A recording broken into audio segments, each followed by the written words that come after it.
কেঁদো না জান্নাতে রানী ধুধু মরু কারবালায়। সীমার যখন হোসেন সাহার বুকেতে বসেছিল, সারে জাহান আসমান জমিন থরে থরে কাঁপিল। জান্নাতেরই মালিক যিনি জান্নাতে কাঁদেন বসে, ইয়গো সীমার ছাড়ো তুমি আমার প্রাণের হোসেনকে। নামাজ পড়তে যাবে আমার প্রাণের হোসেন মদিনায়। কেঁদো না জান্নাতে রানী ধুধু মরু কারবালায়।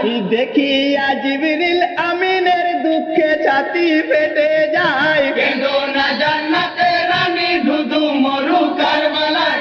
খেলার সাথী জিবরিল আমিন কাঁদিছেন গো আছরে, ইয়গো আল্লাহ রহম করো দোস্ত হোসেনের পরে।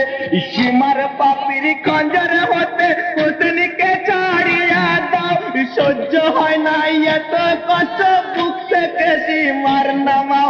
খেলার সাথী ছিলাম মোরা দুজনে ছোট বেলায়। কেঁদো না জান্নাতে রানী ধুধু মরু কারবালায়। জোহরে নামাজ হোসেন আজ পড়িতে আর নাহি পায়। কেঁদো না জান্নাতে রানী ধুধু মরু কারবালায়। কাউসারের মালিক যিনি তিনি যেন বিনানা, কায়ামতের দিনে যেদিন আসিবে গো শোনো না। খাওয়াইবেন পানি নানা নিজ হাতে সকলকে, সেই নবী আজ বেহালেতে কাঁদেন বসে জান্নাতে। নাতি আমার